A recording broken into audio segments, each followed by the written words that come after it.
let's go, let's go. Let's get it live. Let's get it live. Yes, I see Daniel's already. That's what I like to see. No long thing. Let me get Instagram inside and let them know what we're going to be doing tonight. Let's get Instagram inside. Let's get Instagram inside and let the people know what shall be going on tonight. Let's let them know what's going on tonight. Yes, Daniel, I see you. I see you. Yeah. Let's get some people in the chat. Join.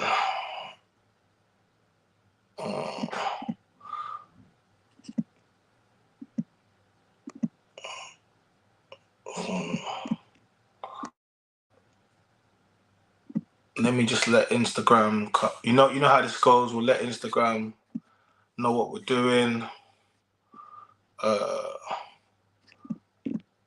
Yes, Doug. Oh, my guy, Doug. Yes, Doug. You know what to do, Doug. Thank you.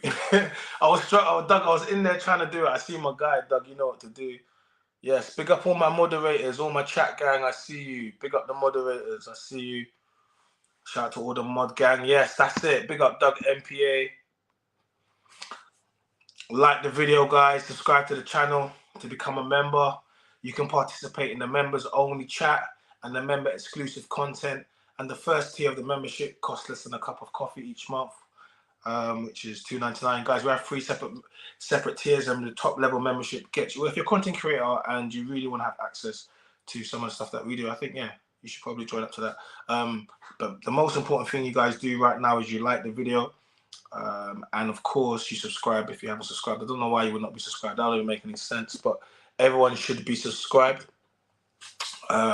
So yeah, so that's the most important thing. And for everyone that's on, I don't actually do the show on Instagram. I just let you guys know what we're doing. And if you'd like to join in, then you simply just pop across to the YouTube. Okay. It's quite simple. And I'm gonna,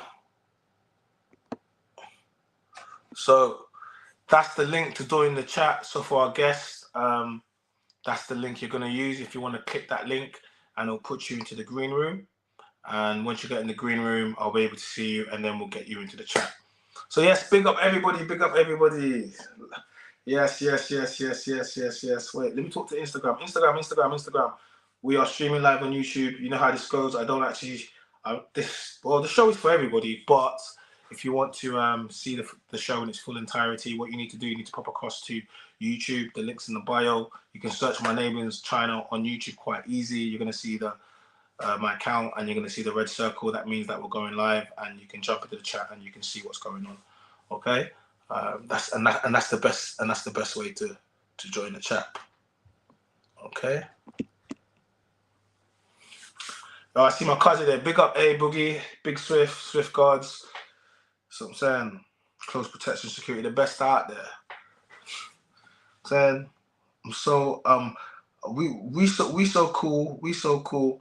We good. So yeah, guys, this is the link.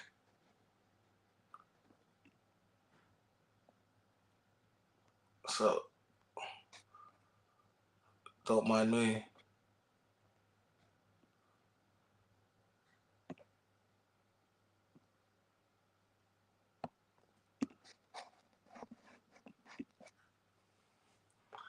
So that's the StreamYard link. Yeah, that's the StreamYard link to our guest. Just so they know to get in there.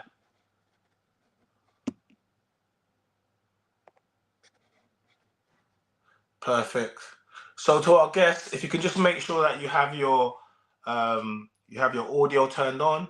If you can also make sure that you have I can see your cameras turned on, and just make sure you got your lighting and everything that's all set up. Also, if you could, if you're streaming off your phone, if you could just please make sure that you have your diverts or whatever you need to do on, just so that it doesn't interrupt the stream as we get on. Okay. All right. So guys, for everyone else, so tonight's you've seen the title. I mean, the couple that hustles together, the couple that does OF together, stays together. Okay, so I mean, unless you're new here, you kind of know that I've been on, not an OF crusade, not an OF crusade, because it's not really a crusade, but I definitely have been on. I've had probably more interactions with majority, well, pretty much women within that work within the adult industry and the sex industry, and yeah, like it's see, a lot of the reactions that we've had, especially with some of the content that's gone out, there's been a lot of misconceptions about what I think and what I'm trying to do and what my mission is. And that's partly, I could take some blame of that, partly due to some of the clips that people have seen. But I mean, you love the clips, right? I love the clips. I do. We all love the clips. But away from the clips, there's me. And it's hard for people that don't understand who I am because they've only seen me through social media. And it's a weird one because I still be like, everyone meets me, they're like, oh my God, you're so different to what I thought it was going to be like. I'm like, what did you think I was going to be like? And they're like, well, the clips. And I'm like, you didn't watch the full thing? But no one never really watches the full thing, do they? I don't always watch the full thing. So, and when I see stuff of people, right? So if people have a perception of you, partly due to people think whatever they want to think. That's human nature. We don't care about that because I don't. I wouldn't be doing this if I did. But there's also part of the bit which you play, you know. So I don't judge anybody. First of all, you know what I mean. I mean, they'll say God can only God can judge me, but try that until you're in front of a courthouse. But what I'm really trying to say is that when it comes to some of the content that you're seeing, you know, I think last year was definitely about interacting, but part of interacting with people is learning. And when you have back and forths, yeah, the back and forths are cool, but I care about the conversations. And outside of those conversations, like outside of those back and forths and those viral moments, we have real conversations and we go a lot deeper. And it's through those conversations going a lot deeper that has brought me to a lot of the understanding that I have. And I'm not going to go too much into that now. But whether it's the artwork that you see in the Modern Women, whether it's the documentary I'm currently making, I have a passion for this that probably not a lot of other people do. And you know, people can try to label it all manner of things, but you know, to the people that are, you know, that are working with me and allowing to see my growth, they're the ones that say, nah, child, like, keep going. You know, we understand that what we do isn't the norm. We understand that people automatically just, you know, just rate what we do. And we have to have thicker skin for it. But at the same time, they're not going to demonize, or they're not going to be like, you know, completely become closed ears because of a few moments. So I'm first of all, thank you to all the, you know, all the people within the industry that are sitting down with me, that want to have these conversations, because we're all growing together, right? And I'm learning. And everyone thought these conversations were purely just for viral moments. No, man, it's a lot bigger than that. We're creating something. We're creating, whether or not it's an art piece where we can do the Rorschach test, where evoke emotions, where people are going to look at it, and just through this art piece alone, just through it's created so much conversation. Okay, and I haven't had to do anything other than just to ask people, what do you see? What do you see? How does it make you feel? That just this alone has broken down so many doors. Just this alone, okay. And this was just the beginning. This is just the beginning. The next parts and the things that we're gonna do, they're gonna do more than break doors. They're gonna open doors for people. Yeah, they're gonna open doors and close doors. And when I say close doors, they're gonna close doors for some of these girls, and they're gonna open new ones. Okay. So tonight's live, I'm quite fortunate. I'm gonna be having two guests to me joining with us tonight, and they're gonna be they're a couple, and they're involved in, basically, I'll let you know what they're involved in, all of it, you know. But I'll let them tell their story. And guys, you know how this goes. Everyone that joins our chat, we appreciate everyone that joins our chat, particularly the people that work within these industries, because we know the scrutiny that comes up. And some people, you know, they're very out there, and some people, even though they're out there, they might not be ready for the the man's voice. So, by all means, guys, always put your questions through. You know what we do here. We don't simp over here, but at the same time, just be respectful, be mindful. You know, because we wanna, you know, to enjoy the experience. But we want to give them the real experience. No, we never cap over here. We never cap. We never cap. You know what I mean? So I'm saying to you, who's this? This ninja has grown on me. Still, don't agree with everything he says, but he's grown on me, bro. Bro. Before I get started, I'm gonna say something to everybody else, right? You don't have to agree with everything I say. If you agree with 80% of what I say, the 20%, don't let the 20% you don't agree with like rule out the 80%. The 20% is the part where I may need to grow, okay? And then that's the point where you help me grow. Don't rule me out because of the 20%. If 80%, even 70%, I'm saying, even if half of what I'm saying is right, that means the other half you be like, you know what? Actually, I F with him, pause, but maybe I need to just chat to my man and just give him a bit more knowledge. Then if I don't want to listen to you, that's when you say, oh, he's ignorant. Oh, he thinks he's everything. But don't write me off based upon something when you haven't even asked me anything. My brother, yeah? Okay, let's get it cooking. My name is China. All right, cool. Let me see the chat, gang. Let's get it cracking. Big up our guests. We're gonna get into the chat, guys. Hey guys. Hi. Hi. Can you hear me? Yeah, you're good to go, yeah? Yeah, we're all good. Oh, good to go. Okay, let me just get in the chat. Okay. So, I want to get straight into it, guys. Just introduce yourself, please. I'm Cassidy, and this is my partner Cooper. Hey. Cassidy and Cooper, CC, yeah, like Chanel, Cassidy and Cooper, yeah. Yeah. People can remember it that way. Okay, Cassidy and Cooper. Okay, cool. So let's just get straight into it. So just tell me, tell me where you're from, what your jobs are, and yeah, just tell me about yourselves. Well, I'm originally from Manchester, and then since starting this work, I moved to London because it's the city of the sex industry. Manchester's music, so it didn't really make sense. And so I moved down for more opportunities. He's from Croydon. I was born in Croydon. I was in the army up until a year or 2 years ago, where I got medically discharged. They made me homeless. From then, I've been working on myself and my mental health. And then, fortunately for me, at a dark point in my life, this woman came into it and saved my life. And then from there, we had a friendship. And then we're doing what we're doing now. Okay. All right. I don't usually get into it this soon, but you dropped me some bombs there, so I'm gonna have to get into it already. So we'll start with, you said that you were from Manchester and it's a music scene. Yes, Manchester's got a big, massive music scene, but it's not really a sex scene.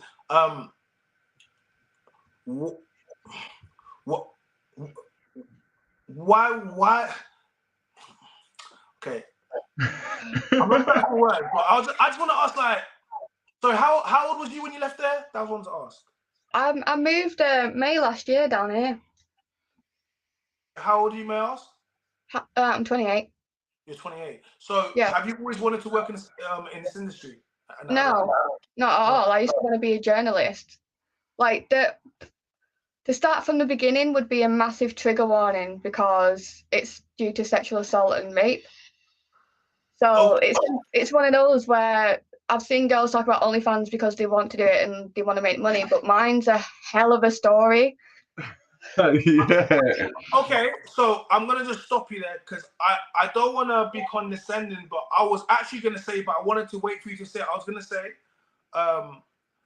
one of the things that I've discovered in the last year of interacting with the OF girls and the girls within the industry is that a lot of the responses that I got were trauma responses. Initially, I just thought these girls were just, some of them are just, they just want to be mad and that, but a lot of the responses are trauma responses. And the fact that you have someone like me that is on quite a big platform is holding up essentially a mirror to their face, even though they know what they're doing and they're having to look at having to look at it. Whereas a lot of the guys up until this point have pandered and simped to them, and they're meeting me on a platform, and I'm just like, and I have stacks and I have all of these. I was going to say, a majority of the women that work within the adult industry, they have been, suffered some type of DVSA at a young age. A lot of the times they've been hypersexualized due to abuse or trauma from young, and then it leads on to this. And when you said it, I was like, okay, like I didn't want to say it. It's due to taking the power back. Yeah, it's taking your body back after having it abused and using it as a punch bag, as a toy, sex object. It's a form of control, so you get to choose who you sleep with. Plus, there's the side where people are sending images, having sex for free, just putting it all around the street, and I'm guilty of that myself. And then it was actually my own mum that gave me the idea to start charging. Wait, what? Your mum what? My mum gave me the idea. She was like joking about it, but then I thought, you know what, it makes sense. Like, people, you can sell it to anyone around the world, and you can choose who you want to sleep with for money. So what was your mum's exact words to you? Sorry, could you just... Oh, she was like pretty much slagging me off, but she made it like a joke, saying, "Oh, you've been on nights out and been sleeping with people. The amount of people you slept with, you could have made like thousands." And then like that like put the idea in my head. I didn't take it seriously at first. I just wanted to model and be a journalist, but then shit happened to me that should never happen to any girl, and it's happened quite a lot. So I wanted to take my control back. How that can you speak about? Are you willing to speak about? I'm open. Anything you want to ask, I'm open to it. Okay, so let's talk about the abuse. What age did it start? The first time, well, I've been sexually seen as an object since I started growing boobs, which is common for a lot of girls. What age? Sorry, what age was that? What age did you start puberty? 16. Yeah, I started late. So at 16, yeah. Yeah. So then, I got in a. Did you have your mother and father at home when you grew up? Yeah, I was in like a loving family, but it wasn't great. My father was here, but he was also absent because he didn't want girls, he wanted boys. Yeah. So I was treated like a boy. My mum, she was there. She looked after me, fed me, went to school. I had everything I needed, but she was emotionally absent, so I didn't have that part in my life. When you say emotionally absent, what was you missing? Like if I cried or I needed to talk to her, she wouldn't listen to me. She'd pretty much say, "Oh, are you saying I'm a bad mum?" If I ever came up with like problems like I feel like she's had towards me. So if I brought an issue up like, "Hey mum, can we sit down and talk about this?" She'd be like, "Are you calling me a bad mum?" And there's no point in having a conversation with her. And then if I cried or I was upset about anything, she'd send me to my room to calm down. Like I needed a mum hug, you know, like the mother's kind of love. Like I wouldn't call like my mum bad. She just wasn't wired the way I needed her to be. Okay. All right. So talk to me about the abuse. You said at age 16. You said from the start. Who was it by? If you don't, or just where was it? Where was it? Because my mum used to work in a pub, I used to hang out there, and it was a lot of drunken men that would try grab my body. They'd make rude comments. They call me sexy. I'm like, I'm still a child.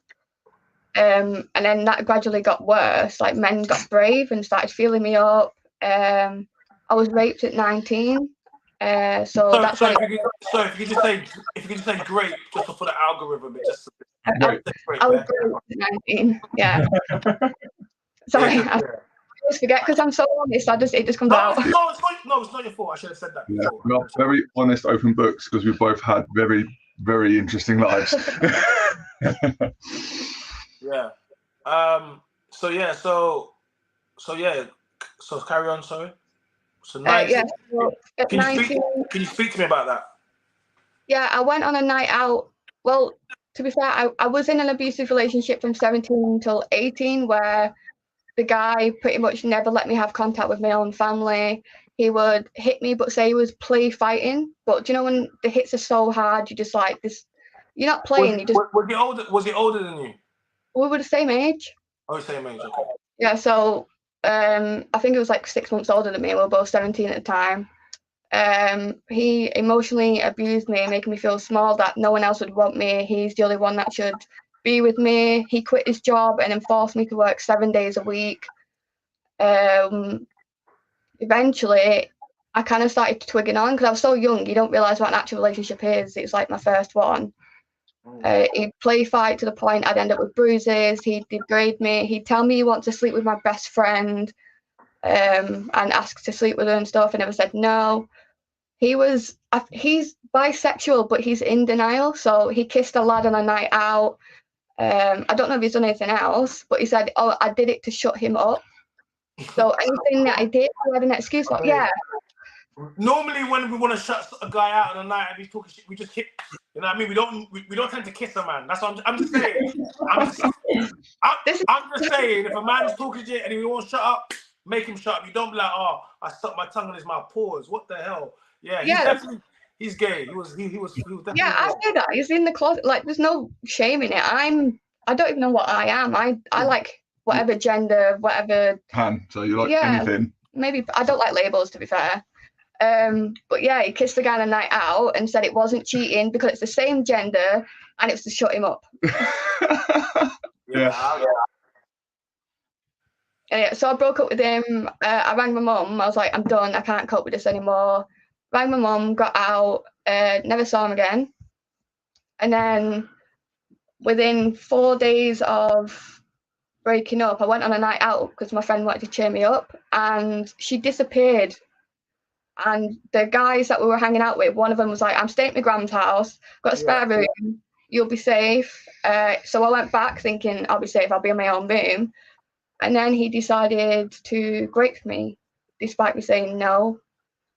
So on the way back, the taxi guy was like, where do you want to go? And the idea of going to the police station was in my head, but I just got out of an abusive relationship. I'd just been great. Like, I was terrified, so I went back to my mum's instead, and then pretended I had a one-night stand, and she didn't find out till 3 years later what happened.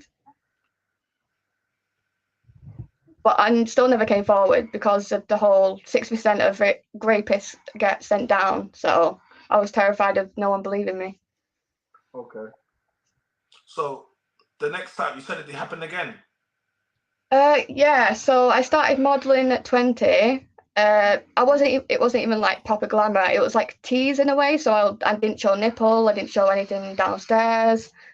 Then I was introduced with his ex-best friend, where I started communicating with him.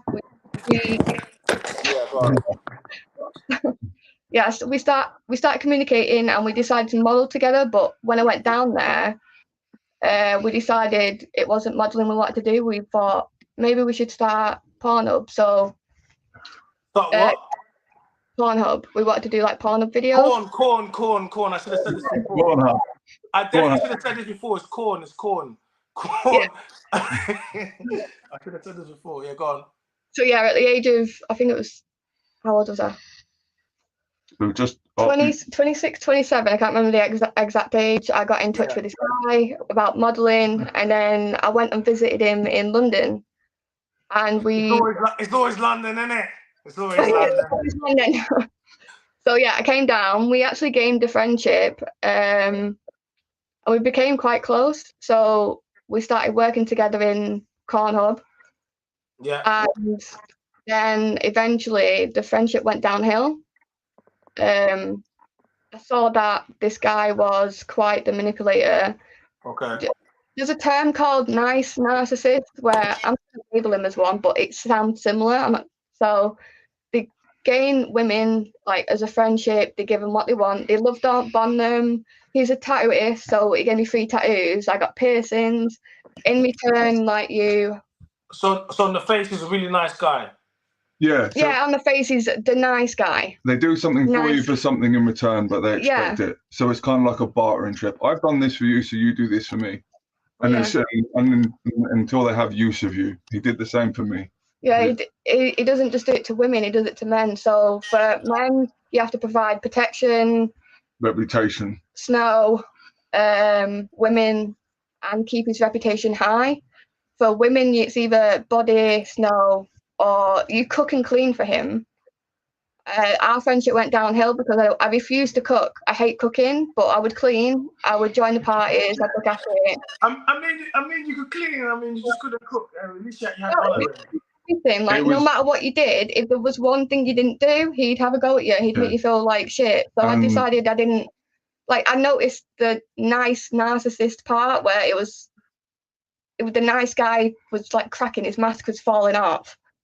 I didn't see it. Yeah, he didn't see it. It was his friend for 4 years. It was considered a brother for 4 years, and when Cass came to London, we got close immediately. Like, you know, we hung around all the time, we talk all the time.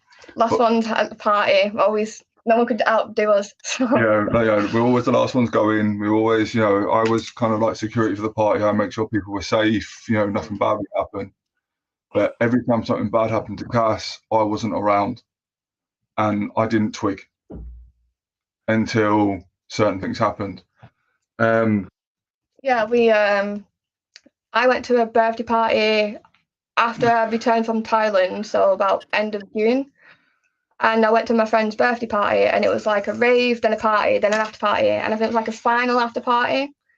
And at the end, he was my dom, because the type of stuff of work I was doing was extreme BDSM.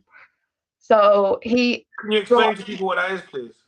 Yeah, it's easy to explain it. Bondage, submissive, and masochist BDSM.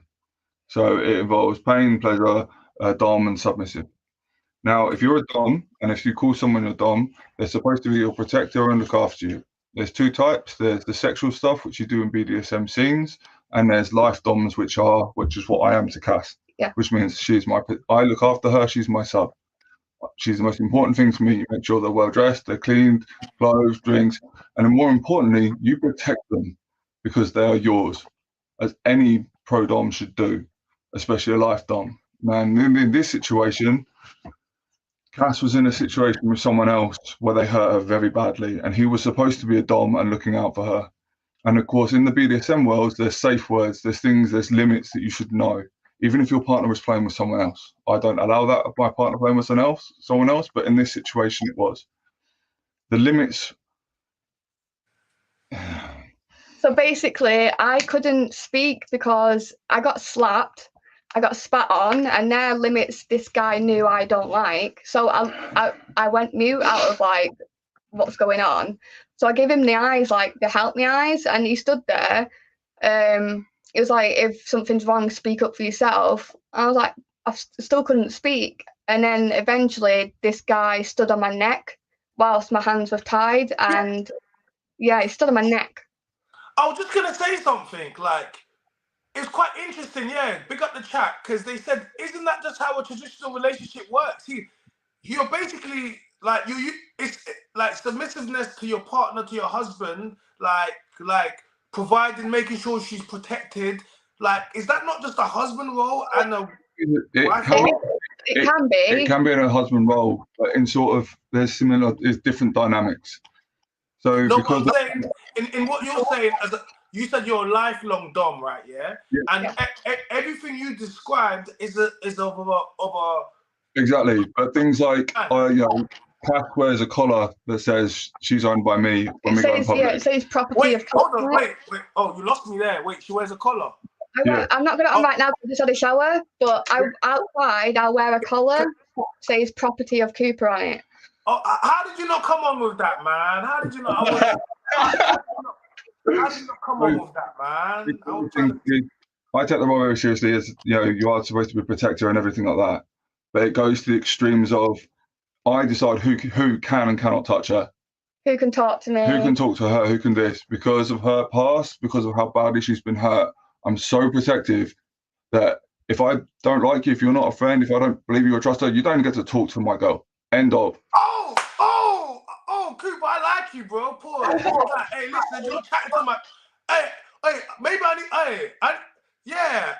need a woman to say, listen, that you're gonna tell me who I can speak to. Yeah, you're not gonna speak to this guy. No, don't speak to that guy. Yeah. No, don't speak to that guy. My history of chosen men, my history is horrific. So I give him the chance to do it for me because I don't trust myself, and he's got really, really good intuition. In the bed, I don't do it in the bedroom. So doming in the bedroom, I don't. After what happened to me, I got my neck stood on. But we have a different dynamic there. Oh wow! Okay, What dynamic, whatever dynamics there's got you guys busting up like kids? What dynamics there? Well, outside the bedroom is like the husband wife that everyone sees. Besides the fact that I give him what's the word? Like, he tells me what to do, but it's for my best interest. Yeah. And then in the bedroom, we don't do gagging, we don't do tying because of my past. We don't use any toys, no whips, no nothing like that. So everything from my my BDSM times from Cornhub, I've deleted it all because 2 days after I was abused, that Dom that was supposed to protect me raped me in my sleep. So that's when I stopped doing all sexual activities, Cornhub, OnlyFans. I took a massive break because it really affected me. You almost quit. Yeah, I almost quit. The police are involved. Yeah, the police are now involved, which is why the guy's still still breathing, put it that way. So yeah. So anything that was a traumatic thing in the past is off the table. But with me, whereas I'm a very primal person, and Primal Dom was that. And with my Dom techniques, you don't need toys, you don't need whips and chains and things like this. I use pressure points, I use my teeth. You know, marks of ownership for me are leaving bite marks on the side of the neck where people can see it that she's yours. You know, she's mine, and you leave that, as well as the bruises on the inside. You can do it with fingers. You can be much more pleasurable in learning the intricacies of the body with these. You know, and of course, if a sub misbehaves. Cassidy, do you like that? Yeah, I prefer it. Like, it's intimate and the chemistry, and you just feel like wanted in a way. If you use a toy, you feel like an object, and like, it depends person to person, but after what I've been through, I feel like an object, a sex object. But when we have intimacy and it's his fingers and it's biting, it feels like I'm his, he loves me, he wants to protect me, he wants to provide, and he wants to give me a certain amount of pain I enjoy. Because I recently learned as well where pleasure is in your brain, pleasure's right next to it, so it can get mixed up. Yeah, pleasure and pain. So I prefer pain.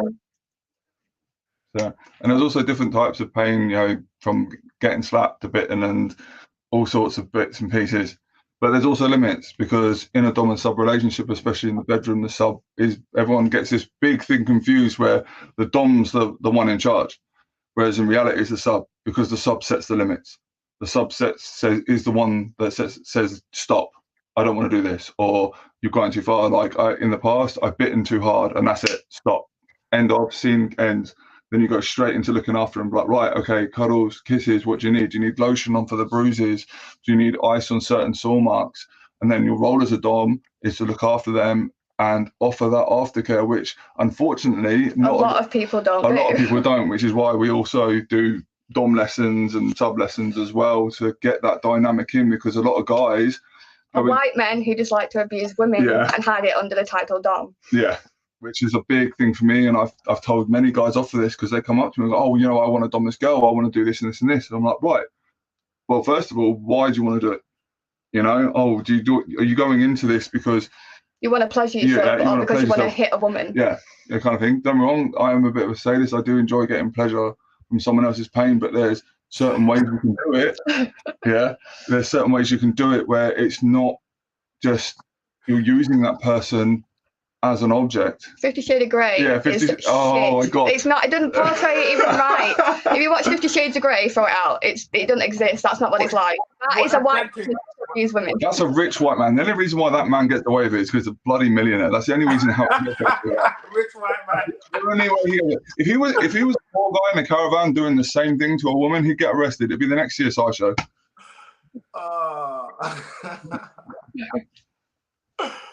Wow. So yeah, but after that. So talk to me about working as a couple in the industry you are. Speak to me. So you do OF? He's always said, he said, you'll always see me on TikTok, but before you will OnlyFans and Cornhub. But because I quit working in the sex industry due to the raping and the abuse that's currently still in process for the police, so I can't name names or anything like that, it would be classed as slander. I was speaking to Cooper about it whilst he was having his bad time because his ex broke up with him. I stayed with him for 3 weeks, turned up at the place he was staying at. He didn't even ask me. I just turned up, looked after him, made sure he was fed, eaten, slept well because he didn't sleep for 5 days straight. I was in a bad way. Yeah, and then I was speaking to him about how I've just quit, but I never told him why. I was going to take the secret to the grave, but it was his best friend. And that ex-best friend, let's put it that way. Yeah, so eventually he actually thought, you know what, I'll do it with you because I know you don't want to work with anyone anymore. You don't trust men, you don't want anyone else to touch it. What if I did it? So we decided, why not? So we're building like a niche and our own thing, so we're different to anyone else on OnlyFans. So, unfortunately, so what do you do on OF? We've not uploaded yet, but we currently making content ready to go out soon. But the stuff that we wanted to do was blood play, but Khan had taken it down. Yeah. What's blood play? Can you tell people what about that? So I've got an ownership mark on my chest. Come to the camera. We can't see that. Come to the camera. So I've got a very large scar on my chest. Yeah. Which is a mark of kind of like loyalty and commitment. And of course, Cass has got one on their leg. How did you make that mark? With a scalpel blade. No, we didn't. It was a knife. It was a knife during the ritual. Yeah. A ritual? Yeah. He's pagan. I'm pagan by faith. Pagan? Oh, hey, whoa. Pagan. Wait. No, we're gonna wait. Hold on.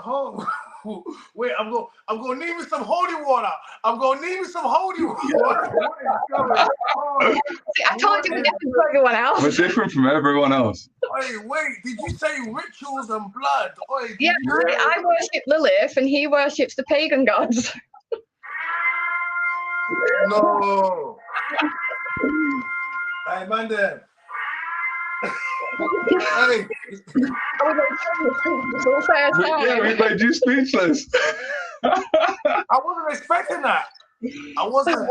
Okay, well, I mean. All my tattoos, they're all dedications to the Old Norse and the dark gods that I follow. Loki? Loki, Thor, as well as some of the darker gods that people don't know. Oh my gosh. With the comment saying some devil shit, we don't work with the devil. We don't work with the devil. It's not devil work. It's all, this is where everyone misconstrues it all. It's the education that people hear. It's not correct. Wait. Wait, some of that, some devil shit. I'm not surprised. You just told me about Loki. Wait, guys, I've lost my track. Where was we? I just got. Talking about blood play. Okay. Oh, okay. Let's go, guys. We're gonna sprinkle some holy water in the chat, and we're gonna get back to business. We're gonna sprinkle some holy water over here. Don't worry, we're gonna get back to business. We only do it for health, happiness, and wealth and loyalty. So we don't do anything like. Well, to be fair, I've hexed once and it worked. I'm putting okay. Hey, listen, guys, we're gonna need a pasta in the chat. We're gonna need because it's oh my god, we've got the pagans here. Hey, listen, but tell me about the marking. So the marking is we were never supposed to meant to get together. We were best friends. I didn't find him attractive, and he didn't find me attractive. And then Cass looked after me for ages, but we've always been connected somehow. We've always been close. It was weird. Like I let Cass, even as a female friend, I let Cass get away with stuff that I wouldn't let females get away. Like she'd sit on my lap, or I'd hug her, or something like that kind of thing.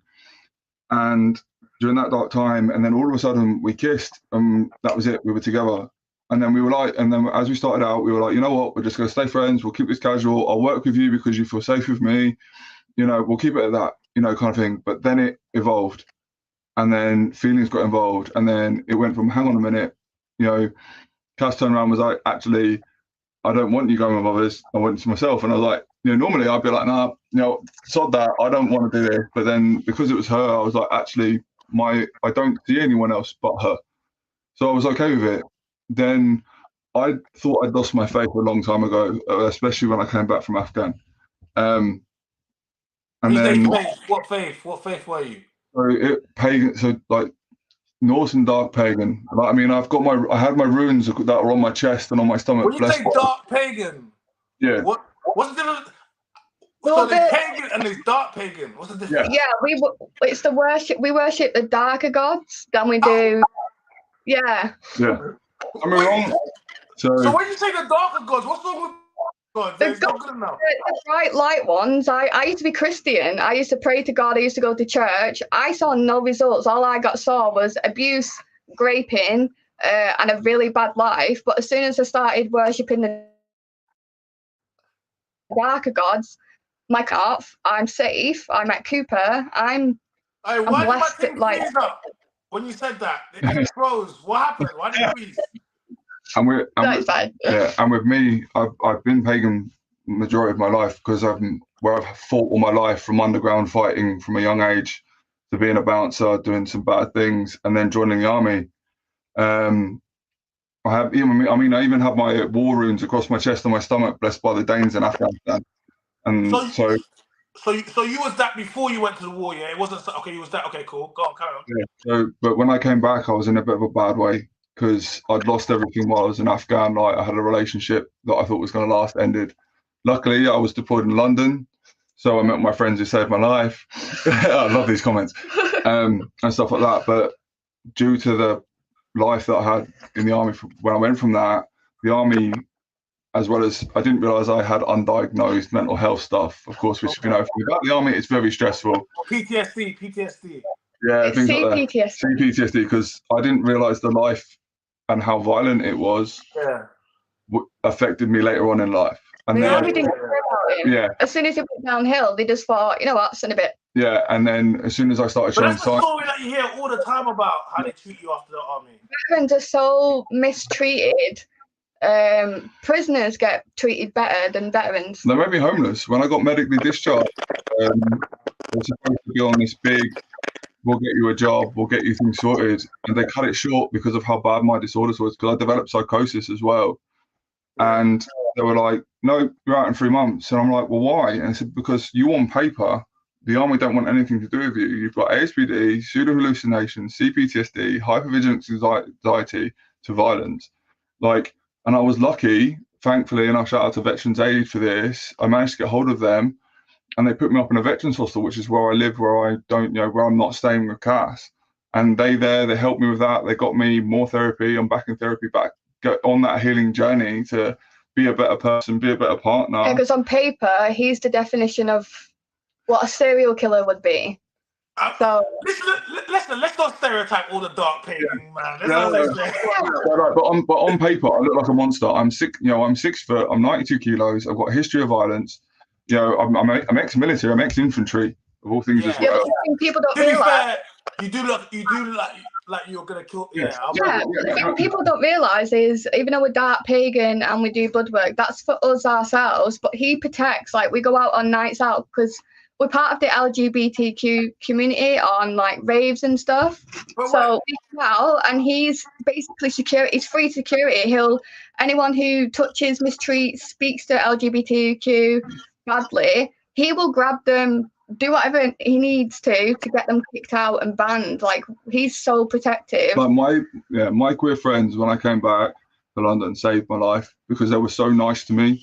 And then I educated myself about the trans, about that community, and I saw first. So would you say prior to that, would you say you wasn't a supporter of the LGBTQ movement? It didn't bother me. Like, it was just one of those things, because I was in the army. You're all macho men. You're all like, "Way lads," kind of thing. You have to meet them to know what people really are like. Yeah, like, there's so much misconstruction on even dark paganism and trans and stuff. People have this idea in their head from social media and news and stuff like that.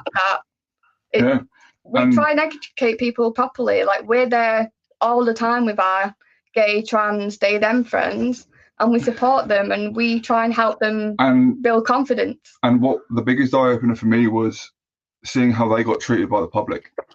And I'll never forget it. My friend, a very, very close friend of mine, one of my best friends, I literally stopped down to tie my boots, and he was 20 foot in front of me. And because they had coloured hair, and they looked very femme representing, a group of lads held abuse, started calling them names from the other side of the street.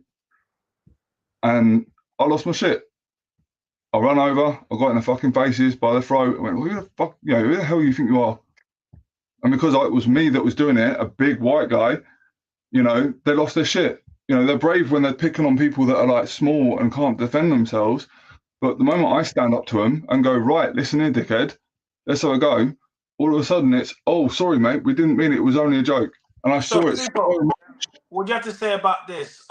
Don't forget that racism takes precedence over gender ideology. I hope he fights racism as hard as he fights. 100%. Yeah. 100%. Even in LGBTQ, the whites hate the blacks. What do you have to say to that? No, Honestly, speaking facts, like the amount of white people we see against, one of our friends is a trans black woman, so from male to female, and the amount of shit we hear towards them, to the point we've had to get Cooper involved, it's disgusting. So I believe that race does play a massive card in it, and they are discriminated more than white people. 100%. And it's just, and that's why and everyone's scared of it. But one of the principles of my religion is honor, loyalty, defend thy kin. And of course, I don't have much blood family. This person here and my close friends within that community are my kin. So as a man, as who I am as a person, by my code, I have to defend them. And you would, and any good person would do that. If you're in a position where you can defend someone, which you don't seem right. I mean, don't get me wrong, I'm no angel. I've not been a saint in the past. I've done some bad things. But if I've got that power to defend someone who cannot from something that is out of their control, then you should as a person. And for me, I'm comfortable with violence.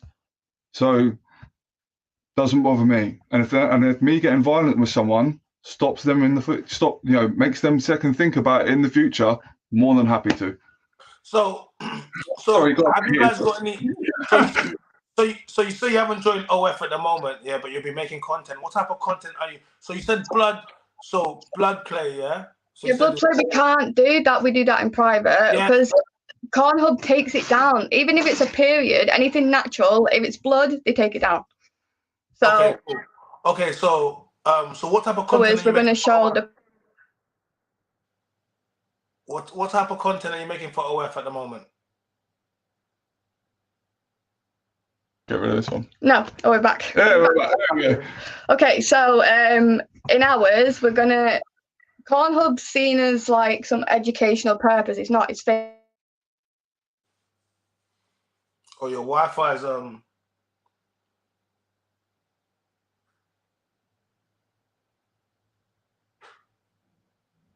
Young boys see porn, like Cornhub as where to go for educational purposes. It's not real. So we're going to have no stop starts. We're going to show the teeth, the like pressure points where he does it, and we're going to show them what real sex is. Yeah. Because the amount of people that say it's real sex on Cornhub, it's not. So that's where people get mistreated. Men and women both get mistreated in this industry. So we want to do what's real and of course, safe. Because we actually have feelings for each other as well. It's not just when we are doing scenes or when we are doing it, it's not like it's seen or doing it. Don't get me wrong, we will do scenes with others and stuff like that, because it's, Cornhub and, we have friends that we'll work with, but it's like, don't see a lot of tattooed, as we say, pagans, shall we say, and doing all this. Why can't he do that under the guide of a positive religion, Christianity or Islam? There's no such thing. No such thing. Why the dark Satanism stuff? Tell me where Christian is positive. Tell me where Islam's positive, but that pagan's not. And again, it's not Satanists. We're not Satanists. We don't slaughter lambs under the red light. Not so kind of thing. But as you answered, why not Christianity or Islam? I've seen the worst of Christianity, and being in a country where I've seen the worst of Islam, it's turned me away from those religions. I think we've seen the worst of paganism. You don't think we've seen the worst of paganism and the dark gods? No, it's not. Yeah, it's films. The media puts up Christianity and Islam, but you don't put anything over like Buddhism or paganism. Like we don't see that. No one. I'll take Buddhism today. I'll take Buddhism. Buddhism is. Buddhism. If you want to be a Buddhist, we'll take that. We'll take that. And for me as well, with the paganism, especially with, you know, of course, everyone knows Odin and stuff like that, but the fundamentals of it is being a fighting religion to die in battle and go to Valhalla and all this sort of stuff. Valhalla. Yeah, he wants to get into Valhalla, so we believe that we're having such a difficult life because we have to prove ourselves as soldiers. Can we take the shit? Each time we've done the shit and we've got like better in life, another fucking thing comes in and we have to prove ourselves again. Like, we want to protect people, we don't want to hurt them. You know, and kind of thing. And it saved my life because in the end of the day, in my way, it kept me going. It's like, whereas Christianity, you pray for forgiveness, whereas you pray for all these good things to happen. To mine, you have to prove yourself to the gods. You have to be strong. Well, what does that mean? You have to prove yourself to the gods. What's that? Protect, loyal, trust. Loyal, trust, be honourable. You know, I've had it gets. I'm sure you got to do that in Christianity as well. Yeah, but it's the thing where you have to ask for forgiveness for something you did as a human being. You're human. No. But with paganism, you don't ask for forgiveness. You just prove that you're a good person. And it's an individual. Yeah. You know, as long as that, it's one of those ones where it's freeing, it's empowering you to be who you want to be. And as well, with people saying Satanist, you know, Satanism is completely the opposite of what people say. You believe in no murder, don't hurt people, it's not eye for an eye. Like, we don't, it's everything you see in Hollywood movies is completely wrong. Yeah. So it's as well as that, and there's anyone to go through religions and do different things. I get that. And for me, it's one of those ones, it's very like... no, because Christianity does have cults. Yeah. That's what most movies are based off.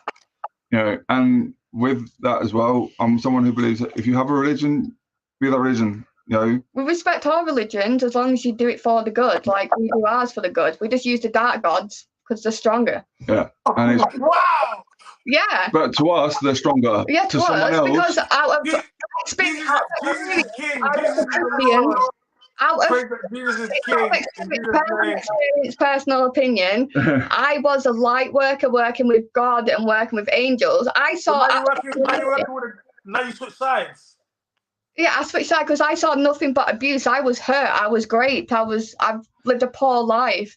And then when I saw nothing, I thought, you know what? I'll try worship Lilith. I don't worship Satan. That's not. I won't touch that because I don't know those grounds. Lilith's different. Odin's different. Loki's a trickster. I don't work with him. Hades, I won't work with. There's certain dark. Hades. Oh my gosh, that's the god of the underworld. Oh my god. He's the one that put Persephone underground and the pomegranate. Yeah. You know the story. This is dark gods. So you have to choose which ones you want to work with. We work with the ones that make you soldiers, make you stronger, make you protect. Hades, I won't even try. Yeah, and same with mine, because with paganism, everyone knows about Thor and Odin and Loki. I mean, I work with the deities, which are the monsters. So you've got Fenrir, Jormungandr. So you've got I'm getting goosebumps as you're telling me. Hey, listen, I'm getting goosebumps. Why am I getting goosebumps? Sorry, carry on telling me. Sarah, we don't work with demons. They're not demons, they're deities. Deities. And Sarah says so you work with demons. No, not demons. Demons are like Satan's toys. Yeah, demons we don't work with different. What's the difference between a demon and a deity? Tell me. Look, I feel like listen, every time you say this, God starts, he doesn't like this and he keeps messing up the stream. Yeah, so if you see a lot of these horror stories where people summon demons and things like that. We don't do that. We don't do that. The reason is when you offer to a deity, they give you power to get through your life. If you offer it to a demon is someone whose sole intent is evil. To fuck up everyone's to fuck up everything. And what people don't realize is when they go, oh, I'm going to summon this demon, they don't realize the demon doesn't give a fuck about you. Like, they will kill you, that kind of thing. So yeah. Deities like to protect and help. Yeah, and if you do what the deity needs, like for me, strength is a big thing. You know, that's why I'm in the gym. Defending is a big thing, as well as the courage to do the right thing. It's to prove myself to the gods, to make sure I'm worthy of it. This sounds, I don't know, man. This sounds like Insidious 3, man. I don't know, man. But yeah, The point is, if you prove yourself to the deities of the dark paganism, you don't go to hell. You don't pay for it. Like, it's a Christian ideology. Christian and Catholics have this ideology. You go to hell and burn. Nowhere in Islam, nowhere in paganism and Buddhism does hell exist to the point of how Christians and Catholics describe it. Yeah. So it's all down to like personal belief. And we believe we'll get to Valhalla, which is heaven, by proving the protect, strength, everything like that.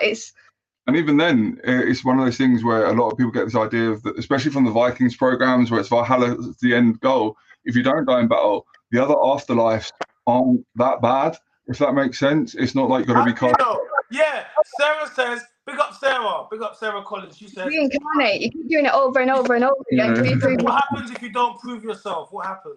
You just reincarnate over and over again. I believe Earth is hell. Have you seen how much murder, how much raping? Have you seen what happens to kids by grown men and women? I won't pick a gender.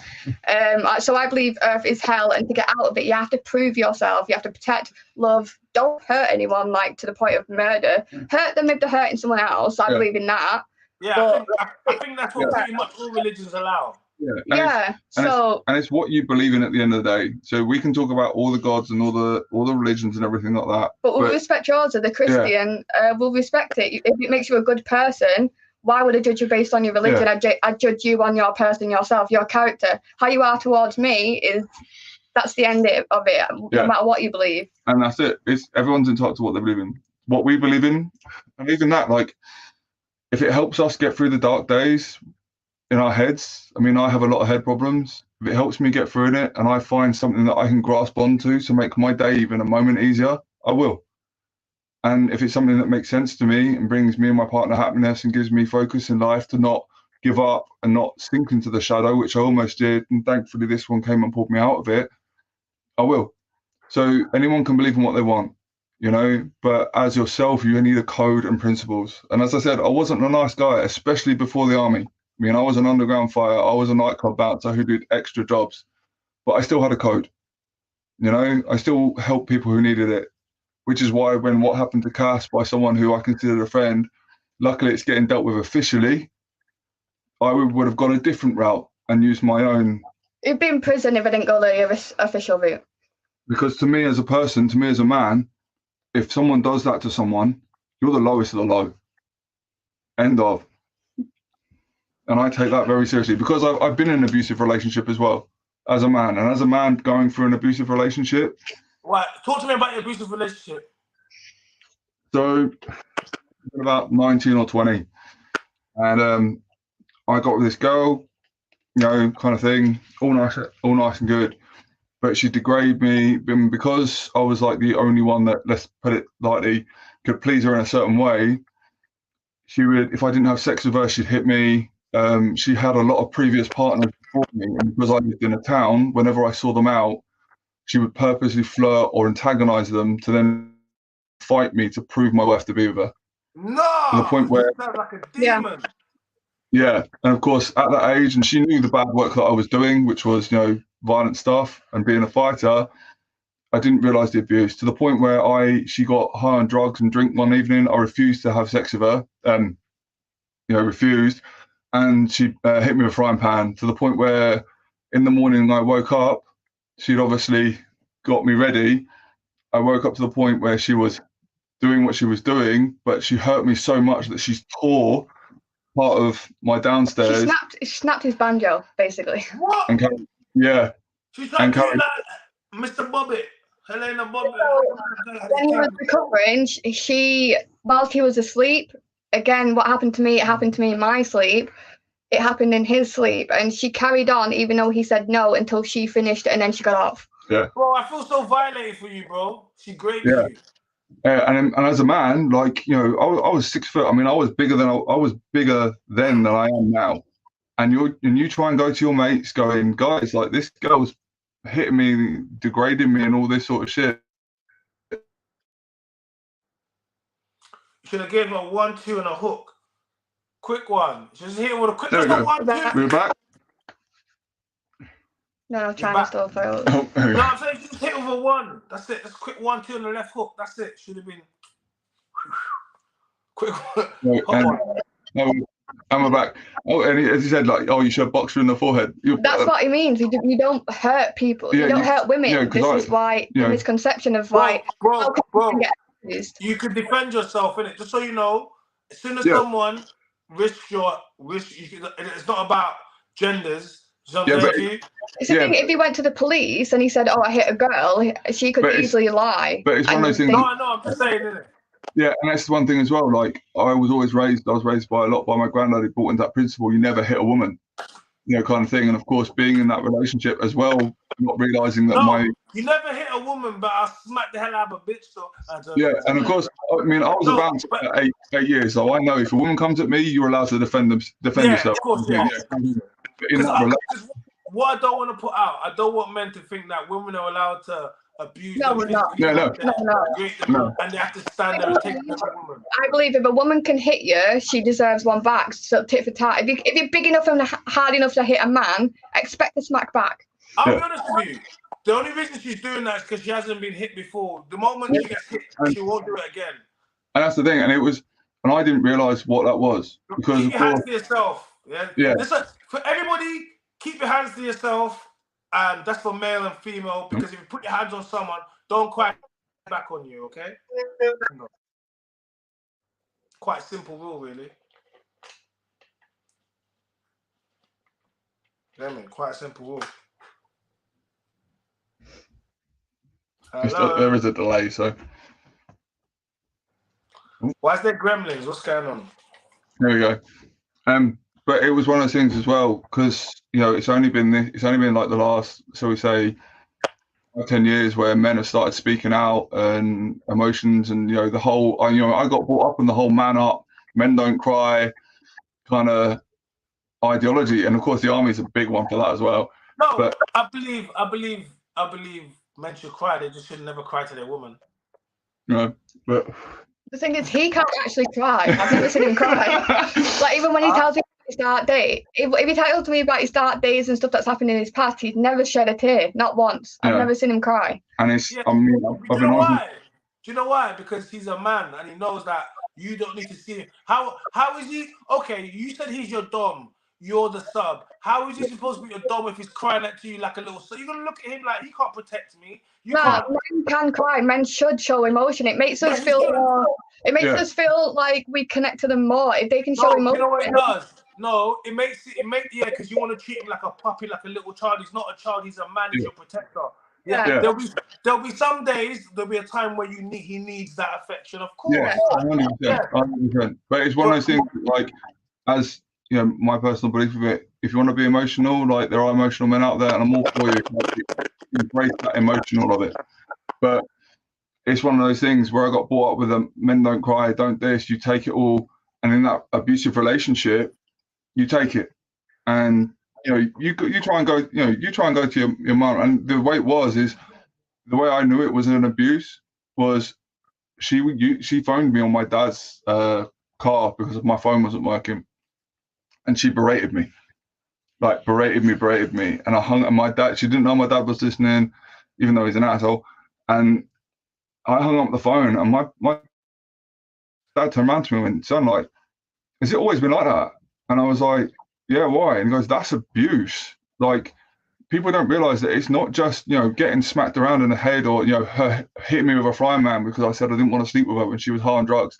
Like, it can be emotional. It can be the words and shit like this, where someone breaks you down to such a level that you don't think you're worth anything. And don't get me wrong, I mean, I was, I'm 6 foot. I was 105 kilos back then. I was doing I was doing bouncer. I was doing enforcing jobs, debt collecting, and you got this 5'2" girl tearing you down every single day, kind of thing, and then making you fight previous partners in clubs to the point where I had a guy pull a machete out on me, and I had to go at him with a fucking crowbar to defend myself, just to prove to be with someone. And you don't realize that, like, you don't see it, you don't, like, everyone says, "Oh, well, why didn't you leave him? Why didn't you do this?" You don't know until you're in that position. You don't know until you leave it. It was only until like a year later then I started talking about it, and they were like, "Coop, like, that's abuse. Like, that's not a normal relationship, like, your partner isn't supposed to, like, threaten you if you don't sleep with them." Did you report? So what you didn't? Did you report it? What did you do about it? I reported it, which is why what happened to Cass when I eventually found out, I hit the roof because of my past, where I was the guy that if the police didn't, say you had a daughter that had an abusive boyfriend, and the police didn't do anything, you'd call Coop. You'd call me on a certain number, and I'd be like, okay. Okay, you're the equalizer. Yeah. Oh, we called them guardian angels back in the firm. Basically, you get justice one way or another. The police don't do shit, Coop will. Shit, man said we called out here jungle justice, as they say, like get me off that. Yeah, and I did that personally.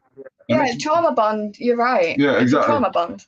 And of course that thing, and of course I was in a bad life. I was involved to a lot of violence, and then I joined the army. So, and here I am. To get away, because the army, the army got me away from it. If I hadn't joined the army, I would have gone down a darker, more bloody route with the whole lot of it. And then the army gave me what I needed. It didn't end the way I wanted it to. And then, but I believe everything happens for a reason, and now I'm the happiest I've ever been. So, are you happy? I'm happy. It's the first woman that I've ever felt something for. Due to finding out I have a disorder that makes certain emotions very difficult for me, actually feeling for someone is a new experience for me. It's called masculinity. Don't worry about it. We all got it. we all got that. It's a good disorder. Don't worry about it. I've got a little crack in it. Because in the relationship I was before, it was kind of like they did a lot for me, so I stayed with them for that.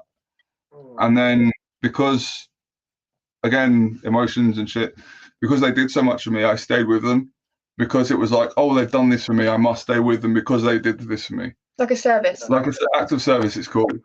Then, of course, that ended. That's a love language. That's one of my love languages. Yeah. Yeah. But then, of course, that ended. I was in a bad way because, of course, no job out of the army, mentally ill, living in a veterans mental health hostel, which I still am in, thankfully, but hopefully getting out of it. Man looks like Edge. I knew you looked like something. I was thinking you look like one of them guys. Oh, someone said he looks like a final boss on a game. It's the final boss. Yeah, but then of course we happened, and it like having someone that makes you feel a certain way, you do anything for them. And then of course Cass didn't tell me straight away, and I was Cass's friend throughout the whole of this.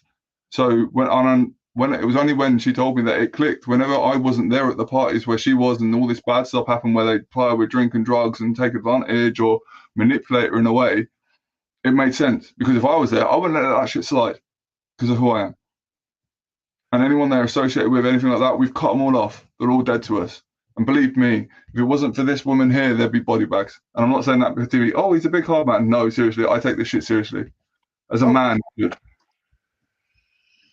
So talk to me about the other stuff away from OF. What other stuff do you guys do together as a couple? Model. We do music. We've been invited to do a few music videos as well as other collabs and anything creative, really. Yeah, we like to dress up. Do you like American Horror Story? We like that. We got bored of glamour. Glamour. Everyone's doing glamour now. If you're just going to sit in lingerie on a bed or a couch, been there, done that. It's boring.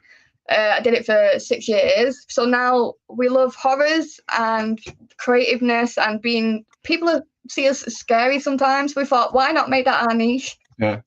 So I've dressed up as a puppet before on strings. I don't know if you saw that on Instagram because they're on there. We covered some the paint, war paint, blood licking each other off. We want to be like basically American Horror Story, but like sexualized in a way. Yeah, and of course we're not people. So like when we do shoots, because we've had photographers say this, because of who we are and our connection with each other, we're not like a normal model couple or people who just model together where they do the poses. Like I'll pick her up, I'll throw her around. Like there's poses of me holding her with one arm and she's swinging away, like So it's one of those things, and at the moment we're building our contacts up, we're building our content up with each other to post, and we're just working on our confidences as well as our health issues. Which we needed a massive break after being raped and then him being dumped and then finding out his ex-best friend was the one who raped me, and our whole dynamic and social life crashed. We just decided, you know what, we're going to take some time off to realize what we want to do, how we're going to do it, build our relationship together, build our niche, and then start content again when we feel ready. I'm solo, just for fun, but I'm going to delete that soon, and it's all just going to be couples. Everything I do is going to be with Cooper. So as well with after everything that's happened to me, I don't even go to the corner shop without Cooper because I'm scared of men. And even when we go out, I'm so protective because of what's happened. You're on guard, as you should be. And especially within our social circle, especially with stuff like that, like normally I wouldn't care if a woman touched me. You know, kind of thing. Like you don't care stuff like this, but because I'm so into this woman, no woman touches me. You know, you don't come near me. I love your tattoos. Oh yeah, that's why. There is a lot of precedent. How long have you guys been together? 5 months now. You said 5 months. But we've been friends a lot longer, so we didn't even. I was over here thinking that you was. Yeah. It happens fast. Yeah. 5 months. This was me thinking it's been about 5 years. You said 5 months. No, Yeah. because our friendship was so strong and our relationship was You do like. realize you're in the honeymoon stage. You do realize that. No disrespect. No disrespect. I know what you say with the honeymoon stage, and believe me, I've had my relationships, and but put it this way, I was in a 3-year relationship before. Hey, chat, guys. I need you guys. They've been together for 5 months. Do you think they're still in the honeymoon stage or not? I just need to get some.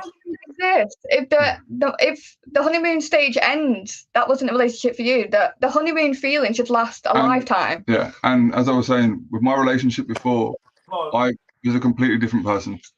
You know, I didn't. You know, put it this way, it took 2 years of that relationship to display public affection outside in that relationship. It took over a year for labels and stuff to get involved. With this one, it felt natural. It felt it should have always been, if that makes sense. And it's one of those things of like, because we had such a close friendship, because we were so close and we got on, that it was just that natural switch, and it was like the blinkers got turned off about her kind of thing. So what happens if a sub disobeys a dom? I get bitten. She gets punished. So wait, does she disobey you? Sometimes I'll be like, it's called a brat. So basically, if I want to be a dickhead, I'll get bitten. But it's only bitten to the point of the pain threshold. I'm willing to let him do it. So it's like it's enough to get the point across. It's not in a nice sexual place. He does it on a part of my thigh that I know hurts, but he won't do it too hard. But he'll do it enough for me to be like, that fucking hurt, you know. So and then I'll get back in line. Yeah. Learns a lesson. She's normally very good, but she gets very cheeky with stuff, or the brat will come out, and then she gets.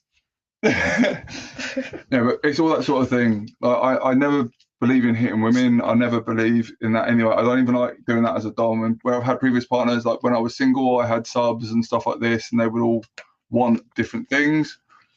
You have to talk about what punishment you want. What punishment you want and stuff. And it's quite nice being with someone that doesn't like the traditional, I want you to slap me, I want you to do this and degrade me, because I don't like degrading women either. So it's one of those things. I know. I have a little baddie and turn into a little subby as well. Like, you get me? Yeah. Hey, babe, you want to be my little baddie? Yeah. And it's one of the things as well, like a lot of men, especially with photos on that online, they're like, oh my God, I can't believe you post, like, I mean, you've seen my Instagram. I will share the hell out of this girl. This girl is beautiful. You know, especially with like the magazines where she's not wearing a lot, and they're like, "Why do you not mind that?" I'm like, the girl posts me just as much. You know, like again. You don't. Some people say you're pimping or you're exploiting her. It can't pimp me out if I paid for it. Yeah, exactly. We say we work together. To pimp me out, I have to have sex with other men. I don't, so we can't pimp me out if I don't have sex with other people. We work together alone. Yeah. So I'm not pimping. He's pimping your life. He's pimping your image out.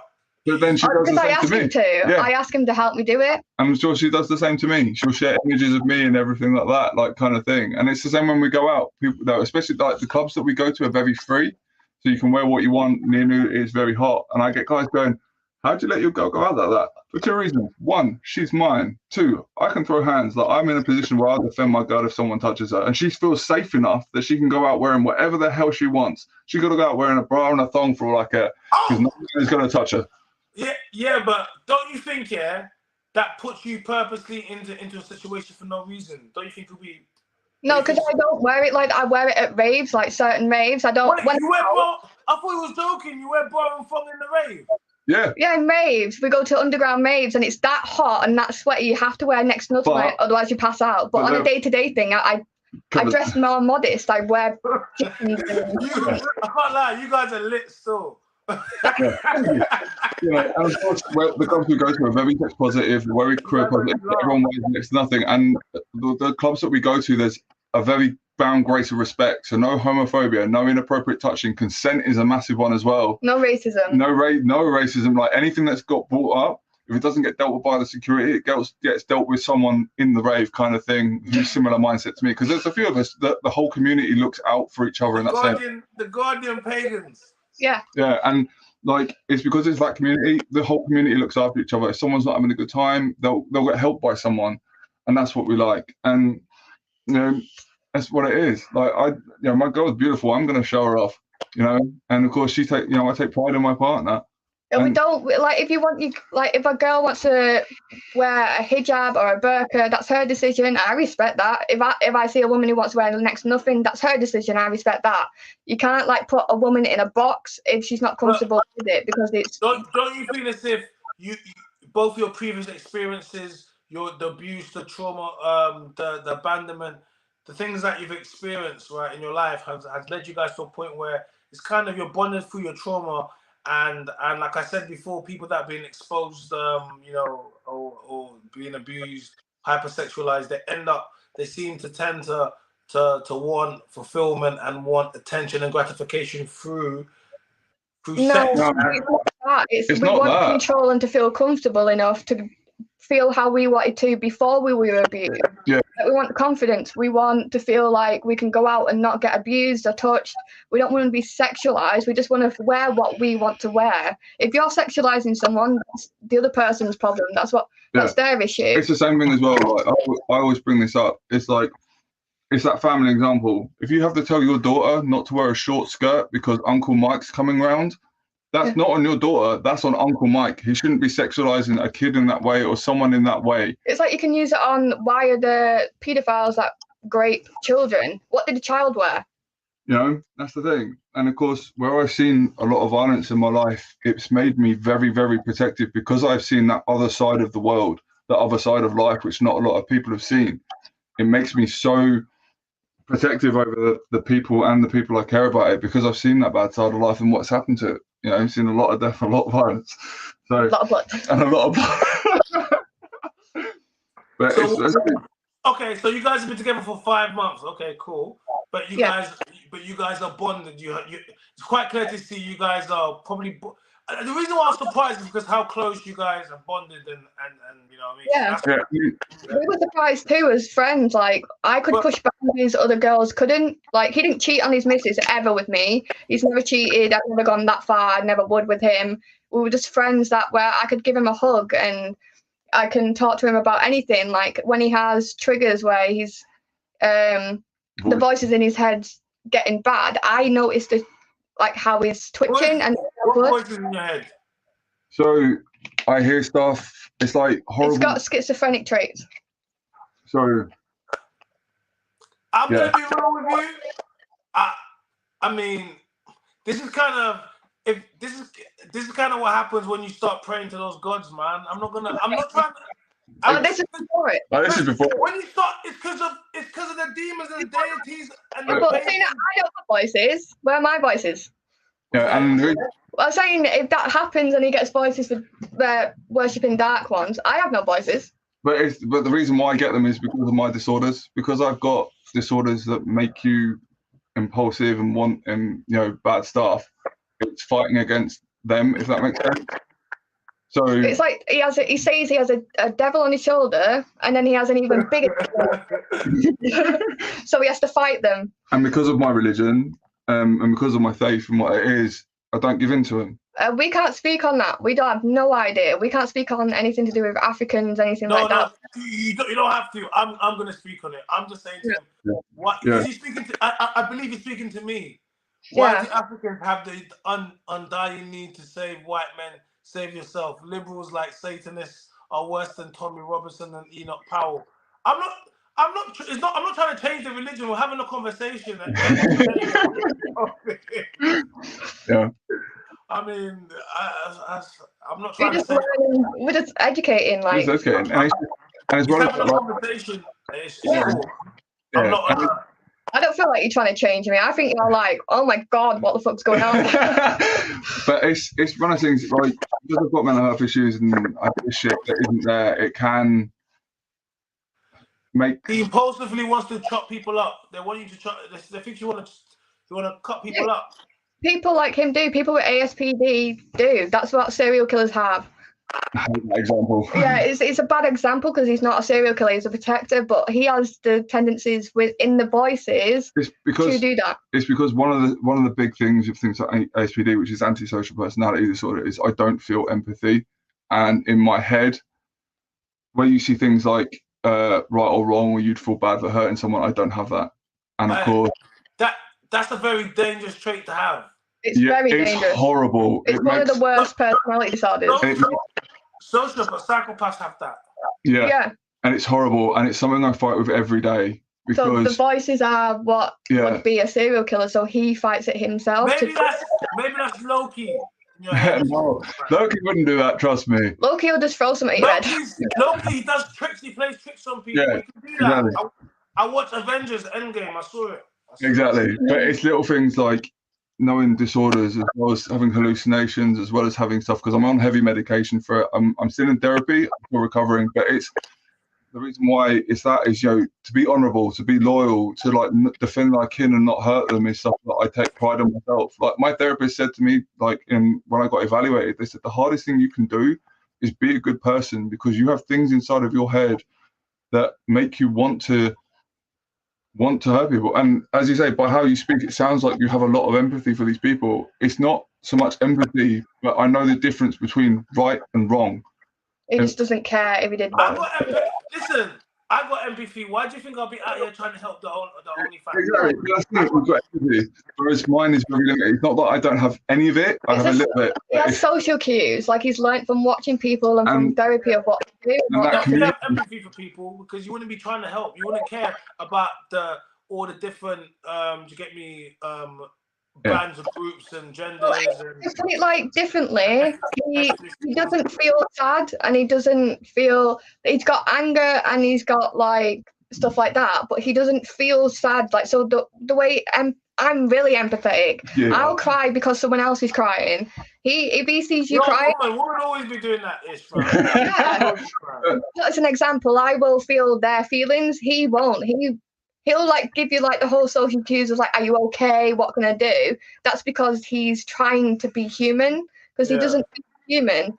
But if he sees it, he doesn't feel it. He don't feel sad for you. He doesn't care. He just wants to feel human. Yeah, and because these people have been so nice to me, as you said before, it's act of service. These people have been nice to me, and they've shown me. And of course, you get this thing called cognitive empathy, where you learn how to act in social settings. I want to be like, I'm trying so hard to be like these people who are empathetic, who care, who do these nice things, because it combats the stuff that I've got going on. Because they're nice to him, he has the act of service to be nice back. That's why he helps people in the LGBTQ. And I'm getting better with it, because of course I've got the CPTSD as well. I've got everything else, so I get terrors and stuff like that, which this one is an absolute angel with me for, because I've woken up to the point where I can't open my hands, my mouth's full of blood where I'm clamping down. You've had scratches all over your face. Yeah, I've had scratches on my face, and because someone like this is so good to me, they're showing me how to be a better person, because before that I was very cold. I was very I didn't care about anyone, I didn't give a shit, I just do what I want, reckless, that kind of guy. So for me, in myself, I want to be a better man to the environment, to be like a fuck you to my disorders, but it's hard, because I'm realizing that I'm going to be on medication for the rest of my life, a very high dose, which does muck my body up. So what happens if you don't take your medication? Those voices will win and someone's in a body bag. Little decisions, when you have an argument or an altercation with someone where you walk away, I wouldn't, and to explain weed now. Yeah, so like I had to explain this to someone, like with the whole like a working thing, like if you have an argument with someone at work, and you're all heated and all this sort of shit, and you walk away, that's it. Like, I've had an argument and sort of shit. My brain doesn't let that go. My brain will process it to the point of follow him to his house and burn his house down and make his kids watch. Blood fire. Yeah, that's how bad it. That's why he needs medication. That's why he needs medication. You know, because it keeps you. It gets rid of that whole extreme bit of your personality, and it sucks. Yeah. You better stay on your medication. It's like sedation. So when he takes the meds, he does it at night because it sedates him that much. He'll fall asleep. But it's horrible because it mutes stuff. Like when I first took it, it mucked my sex drive up for a long time. But I'm getting used to it and getting better and managing it with everything. And it's a horrible disorder and it's very stigmatized. Because as you say, like, you know, socios and psychopaths have all this sort of thing. And serial killers. And all this sort of, I hate using those examples. I hate using this terminology. Yeah, but those serial killers let their voices and let their feelings and ASPD win whilst he's trying to fight it. So. Yeah, and it was one of those ones of like, when I look back at my, you know, teenage years when I used to fight, you know, I had a secret life with my parents. Like I used to fight underground for money and shit to help pay the bills. You know, and you never feel guilty for beating someone up for money. Or if I did a collection job and, you know, you went and got money in a bad way for someone, you don't feel guilty for getting the money. And it was only until later on in life where I didn't get diagnosed until 2 years ago when I got put inside a psych ward by the army. He's 34. I'm 34, you know, and things that I thought was normal, things I thought was real, things I didn't realize I had, because I used to be an alcoholic and I used to drink to fall asleep in the army. And you don't drink anymore now? No, I'm clean off the booze and that for over 2 years now. Good, man. And I didn't realize that when, of course, you go through therapy and you go through all of this stuff, that they go, you do realize you're drinking to self-medicate yourself, kind of thing. So. Why do you think you turned out that way? Was your childhood real abusive? Yeah, my childhood was like, I mean, I had good parents at the time, but they weren't the ones I needed. I got bullied horrifically to the point where I got sexually assaulted when I was like 10, 11 by a group of bullies. And when you say you got sexually, can you talk to me about that? So it happened when I was quite young. There was a group of older lads I used to walk home to school. One time they held me down and beat my best friend at the time and made me watch, and they put him in hospital. The second time, which I didn't know I repressed until a couple of years back, they basically beat me down, held me down, tried pulling my trousers down with one of them on top of me, put it that way. So, yeah, and I managed to get away. I repressed it for a long time. I then got into the world of fighting. I got into the wrong crowd. They realised I could throw hands. So I would go do these underground fights. Basically, they made him like a fighting dog. You put him in a cage and tell him to go, and they get money from him. Yeah. Wow.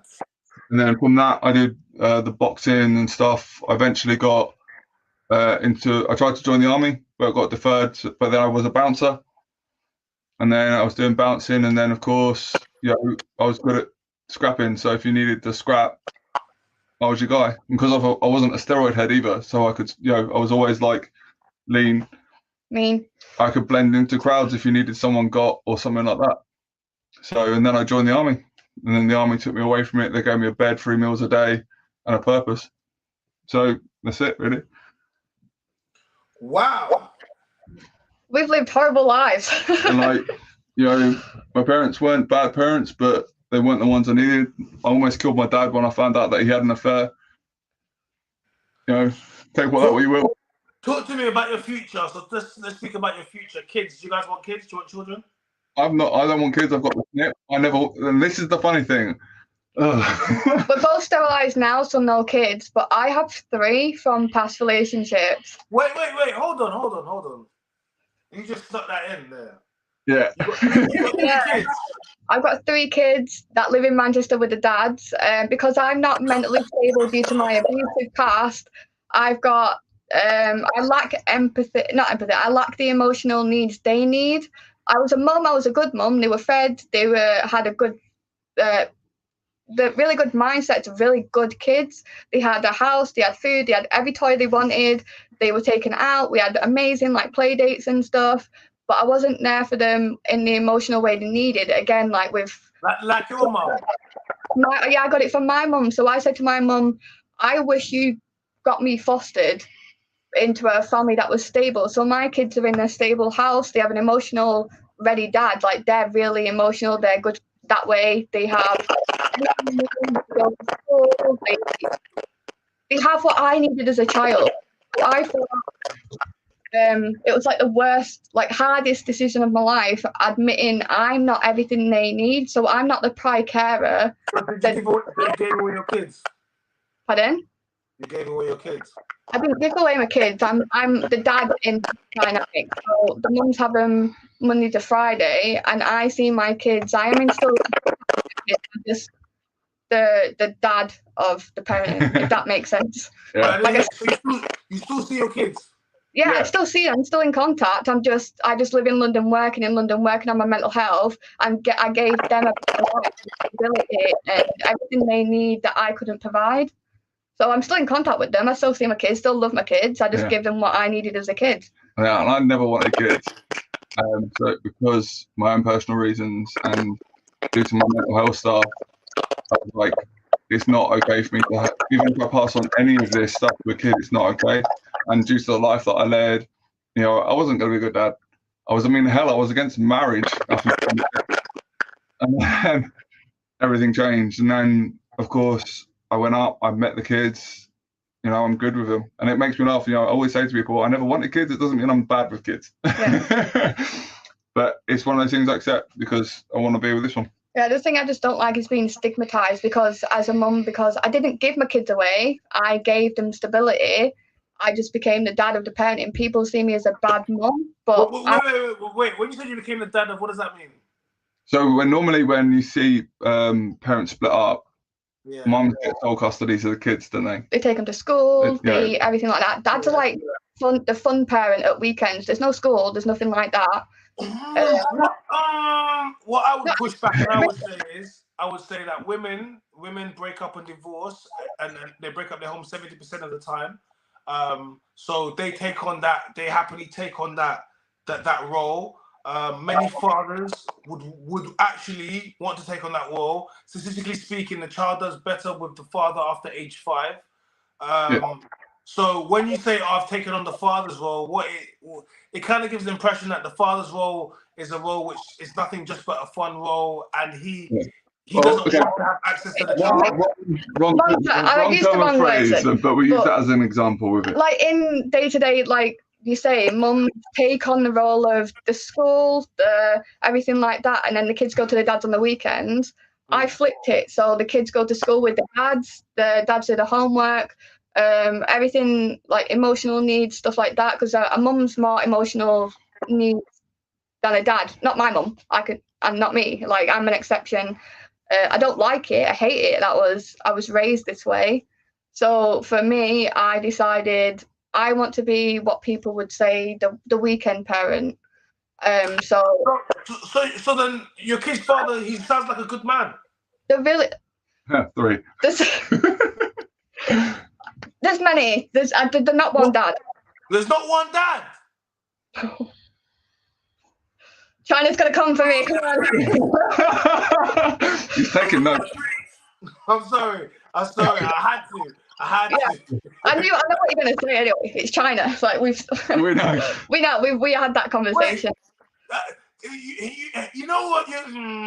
See, I should have asked this question, guys. I gotta do this better next time. How many you got? Have you got kids? How many baby daddies? I need to do this from the beginning because I hate the term baby daddy. I hate the term baby dad. It's parent. Oh, I mean, we've had this. Okay. Oh, we're not gonna do this again. Oh, I'm not a baby mama. I'm a single mother. No. Okay. Yeah, so yeah, anyone that has a child out of wedlock that is unmarried is a baby mama. Okay. Well, no baby daddies then. A baby father, a baby daddy. But yeah, there's 3 kids. 3 kids, 3 dads. I told you like. So wait, you got 3 kids by 3 separate men. Yeah. And all men were bad men. He's looking. That's a hat trick. Yeah. Yeah, and I'm sterilised, so there's no more. So that's a hat trick. Yeah. That's a hat trick. Yeah. That's a hat trick. So you have 3 kids by 3 separate men. So are all the kids with all the 3 separate men? Yeah, but the men communicate between each other, so the kids can still have that brother-sister bond. I mean, if a guy said that I had I had 3 kids by 3 separate women, but it's okay because all the women communicate and they have a special bond. What do you think the majority of people would say? I don't have a word for it, but we wouldn't be seen in a good light. Definitely would not be seen in a good light. But then, to be fair though, it's more, you know, if a man says that, it's more accepted. You know, if I said, oh, I've got 3 kids by 3 different mamas, you know, everyone's like, okay, cool, that's seen as practice. But it happens with women as well at the end of the day. And at the end of the day, we had this conversation as well, like, it's not like we wanted it. I didn't want 3 kids to 3 men. I wanted one guy, get married, have kids. So why didn't you have one guy get married and have kids then? Because they turned out to be abusive assholes. I didn't want to marry anyone abusive. But you pick those men. No one starts out. Everyone starts out with this whole like facade, and then sometimes it stays because they are actually good men, or further down the line it breaks down the mask girls. Why is it women always think, apart from Cooper, why is it you were 3 and 3 for picking bad men? I can admit and hold my hands up, I have bad taste in men. Yeah, until she met me. I have really bad taste in men. I hold my hands up to that. I would, to any girl that says, I want your life, I would tell them, no, don't do my life. I would say, be with the guy for like 5-6 years, get married, then decide after a certain amount of time that's comfortable for you to have kids. Me, I was young, dumb, stupid, mentally ill, been through so much. The first person that showed me like love and this mask, I believed it, and I was stupid. I didn't long out anything. So I've got a 7-year-old, a 6-year-old, and a 2-year-old, because the last one I was engaged. We were with each other. I've known him since college. It felt like the best relationship I've ever been in. And then he left me. He told my sister when I was 4 months pregnant that he no longer loved me. And then he proposed to me 4 months after I gave birth, saying he wanted to marry me. Then I find out he's drinking, and then he started abusing me after alcohol, calling me lazy, pinning me to the bed once he's had a drink, screaming in my face.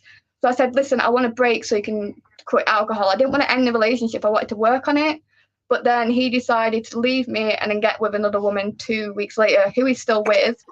The good parents, like the horrible, horrible partners, but if they treat my kids well, that's where my kids are, with the dads, because they're good dads are just not good partners. Don't disrespect this man who has his kids full time by saying, at the end of the day, it's taking the father role. That's disrespectful 100%. Yeah, it's probably the wrong term of phrase there, but it was just an example of it all. At the end of the day, if you take responsibility, if you got 100% responsible of your kid, you're a good parent. It's parents. It's just in the society, people get certain stereotypes to roles. So, and it's more normally the man that gets the weekend with the kids kind of thing. So, you know, if someone is watching this at home and thinking to themselves, you know, I would like to be a dom, or I would like to be a sub, or I want to approach my partner and maybe put this towards them, what's your advice to these people? Research communication. Communication is the #1 thing as well. So if you've got a partner and you're like, right, okay, I want to introduce this lifestyle, I want to introduce this, or even in the bedroom dynamic, it's communication. Not everyone's the same. Everyone has their own style. It's learning what you're okay and comfortable with. It's learning your partner's boundaries. It's respecting those boundaries, as well as learning how the aftercare of it as well. Because a lot of people think they go into this whole big thing of like, oh, you just go in there, you do this, that's it, you're done. It's not. You know, if you're going to dom someone or you're going to be submissive to someone, it's just like, you know. Can I answer this? Hold on. When Winston says, let me ask. Winston says, why say horrible parents when you have 3 separate baby fathers, alcohol and substance abuse problems, and I was a Satanist? Well, firstly, I didn't say they were horrible parents. I said they were horrible. Constant in these chaotic situations. Yeah. Firstly, I didn't say horrible parents. They're really good parents. They're horrible partners. So there's a difference. The alcohol and substance abuse is because with my mental health, I've been on lists all my life, but because I'm unmedicated, substance and alcohol abuse is like an addiction problem, but it helps silence and keeps you like grounded in a way. This is why there's so many addicts, because you get addicted to the feeling of feeling normal. I don't feel like a normal person unless I'm on something. I quit alcohol 5 months ago. I'm completely sober. I quit coke 5 months ago. So I'm not on anything. I'm currently in the process of psychotherapy, therapy, and victim support with the police. And I'm currently waiting on actually getting medication. But after being 17 to 28 with no medication, you make stupid mistakes. And like my little sister says, I look up to you of what not to do.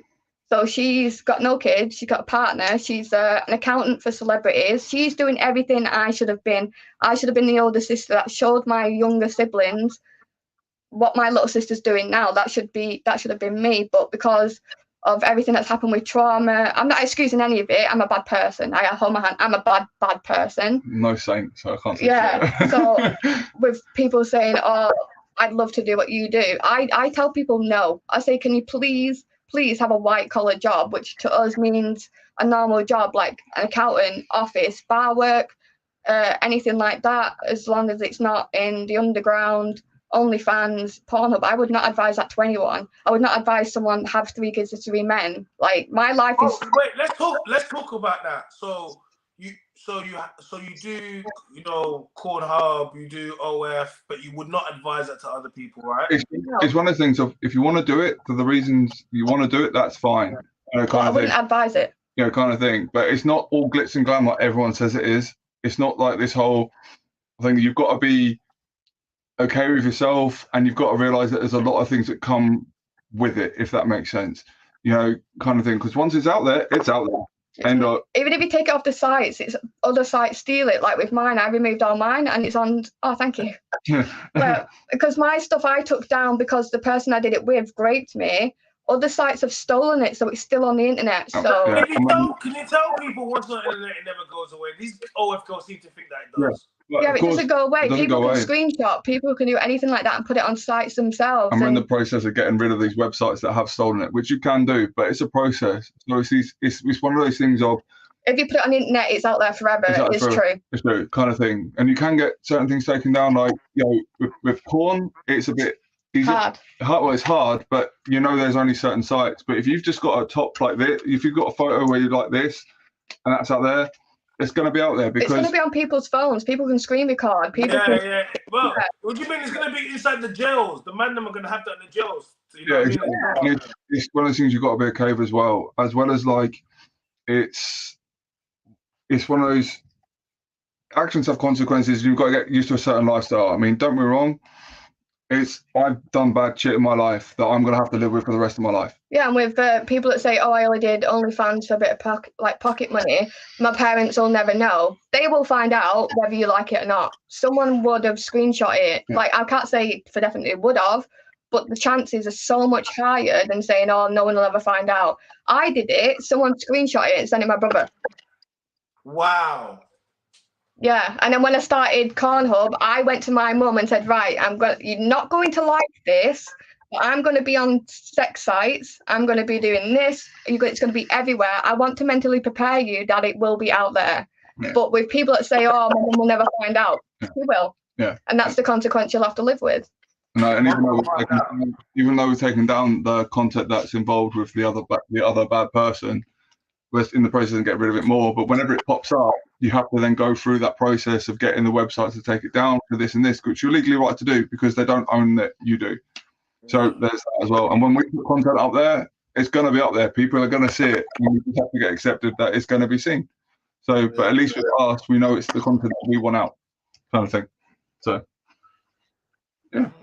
If it's there forever, you knew this was. Yeah, I did know that. But my kids are going to learn that if they're safe, they're healthy, they're in a good environment, they can do what they want to their bodies. No one owns them. It's theirs. So if my daughter wants to do OnlyFans, I'll teach her the safe ways because I've been through hell during the sexual career. So I know what not to do, who not to contact, what to do. What safe ways is to do OnlyFans?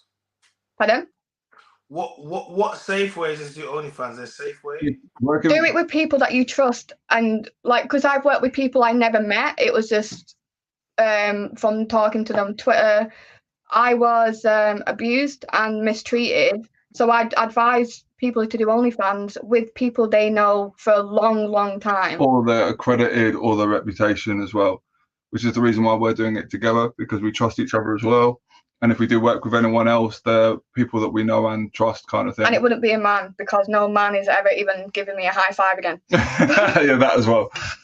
So it's all, as well as that as president, but it's also, you've got to be careful with it. It's one of those industries that it can lead you to a dark route. And if you don't trust the person, as well as like certain situations that can, even when you're modeling, with photographers, if you don't trust that photographer, some photographers, especially with women, will push boundaries, which is why with Cass, when I met Cass, if you're not okay with a photographer, or like if we have any shoots, even if it's Cass doing shoots, even if it's Cass doing shoots on her own, even if it's just glam, I will go along with that shoot to make sure no boundaries are overstepped, that she said. Oh, I'm not teaching my daughter to do OnlyFans. I'm teaching my daughter she can do what she wants. So if she wants to be an accountant, if she wants to be a journalist, if she wants to own her own business company with clothes, she can do that. But if she decides upon herself that she wants to use her body to earn money, I'm not going to tell her no, because what's that going to teach her? That someone has control over her body. I'm going to teach her, I'd advise her not to do it, but I'd also say if you want to do it, here's the safe way to do it. I'm not going to tell I don't advise adults to do it. I tell adults, do you really, really want to do this? Or would you rather have a white collar job? It's not something I advise for anyone of any age. I can't tell her no when she's 18, can I? Yeah. And we're doing it because we know our shit. And we trust each other. So yeah. So what's your hopes and plan for this year then?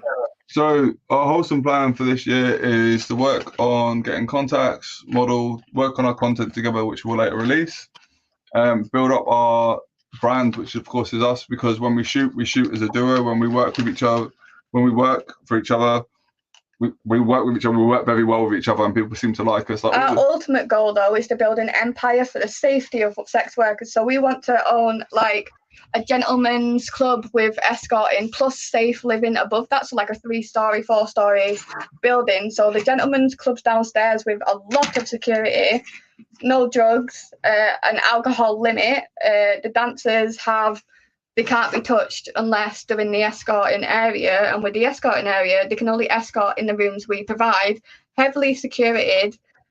You have to, it's like respect and safety, so we really want that, because I've been through the abuse of it. Yeah. And then above that, for homeless sex workers, we're going to offer rooms until they get onto their feet. Yeah, and it's just generally providing a safe place for sex workers, women, and that as well. Because I've worked in strip clubs as a bouncer. I've seen what goes on there. I've got friends of mine who do adult content. I've got friends of mine in the fetish world. I've got friends of mine who do exotic dancing. And the horror stories that you hear come from these clubs is horrendous. And we want to provide and build an establishment that enforces that for them, whereas the workers and for the men and women, whoever it is, has that safe environment, because we've both seen that side of it, of what can happen. And it's what are you doing tomorrow evening? You busy? No, we're not busy. I don't think so. If we can come over there, we can shoot, because I'm shooting. I'm quite aware. I've made an announcement. I'm shooting a documentary on the sex industry, and I wanted to include you guys tomorrow. But we're shooting tomorrow. And I think, I'm shooting tomorrow we're doing a couple tomorrow. And we could probably shoot to you even tomorrow. We could just do this again, but we'll just do it for the documentary. We're going to use these clips anyway, but I just think tomorrow I'm shooting tomorrow. I just thought to myself, you know what? We can't do any shooting in the house, though, because it's not my house. I'm just staying here because I'm homeless. My friend just gave me a room until I'm on my feet, which again is the whole empire of how I want rooms for escorts who are homeless. Okay, well then we have a studio where you guys can put up. But if it's not tomorrow, then we could do it another day. It's not a problem. I'll give you. Yeah. So I can't do tomorrow. I've got my social meeting tomorrow where I've got to go be like, I'm okay, I'm doing this, I'm well. Let me just check the calendar. So, but because I'm still a mentally ill veteran and I'm still under their care, I have to do regular checks to be like. I'm free Friday and Sunday. You free? Friday. Friday Yeah. and Sunday. Yeah, no, I'll check with my cam guy. But yeah, we'll have a chat and let us know. But we're more than happy to. More than happy to. Yeah, no, I want to definitely get you. Yeah, escorting's not illegal in the UK. No, it's not illegal. No. No, it's not illegal. But it's basically, if it's not for like the escort, it's basically because to provide a safe place for anyone, for homeless women more than men, kind of thing. As well as that, as well, being a veteran is providing providing places for like me, like what my veterans hostel's doing. It's providing cheap places for someone to stay, to get back on their feet in the industry. And it's just one of those things. We want to provide a place for safe people who are unlike us, who I got made homeless, you got made homeless with it all, and there's not a lot of support. As well as that, the dancing business as well, because we've both had the rough lives of it all. We've seen how bad it can get. Yeah, I've been a dancer and I've been abused whilst dancing. I've been an escort, and it wasn't safe.